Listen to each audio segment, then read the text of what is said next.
Number 4 का second वाला part है। यहाँ पे हमने कर लिया था, यूनियन के ऊपर कम्यूटेटिव प्रॉपर्टी हमने अप्लाई कर ली थी। अब हमने अप्लाई करनी है इंटरसेक्शन के ऊपर commutative property, N intersection Z is equal to Z intersection N. अगर आप नेचुरल नंबर को पहले लिख लेते हैं और इंटीजर्स को बाद में लिख लेते हैं, या इंटीजर्स को पहले लिख लेते हैं और नेचुरल नंबर्स को बाद में लिख लेते हैं, तो इन दोनों केस में इनके आंसर सेम आएंगे।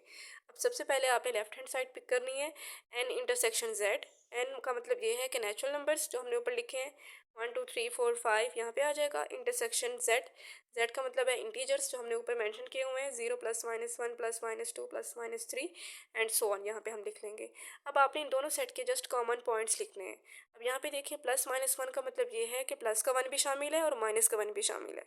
+-2 का मतलब यही है, +2 भी शामिल है और -2 भी शामिल है। +-3 का मतलब यही है, +3 भी शामिल है और -3 भी शामिल है। अब कॉमन पॉइंट्स में आपने वही नंबर्स लिखने होते हैं जो इन दोनों सेट में आ रहे हो।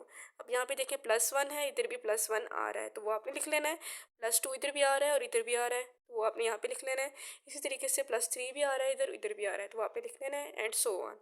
अब हमने इसकी लेफ्ट हैंड साइड कर ली है। अब हम राइट हैंड साइड करके देखते हैं और फिर चेक करते हैं क्या इनके आंसर सेम है। राइट हैंड साइड में है जेड इंटरसेक्शन एन। सबसे पहले आपने जेड वाले एलिमेंट्स लिखने हैं इंटीजर्स के, तो वो हमने लिख लिए हैं 0 +-1 +-2 +-3 एंड सो ऑन।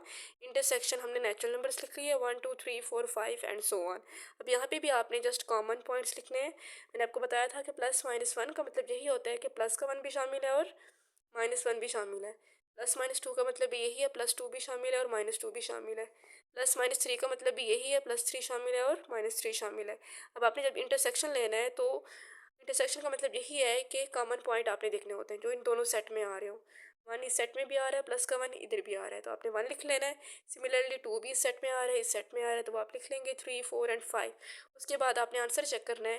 जब आपने एन इंटरसेक्शन जेड निकाला था उसका आंसर भी यही था, जब हमने जेड इंटरसेक्शन एन निकाला है तो उसका आंसर भी यही है। इसका मतलब ये है कि यहाँ पे कम्यूटेटिव प्रॉपर्टी होल्ड कर गई है।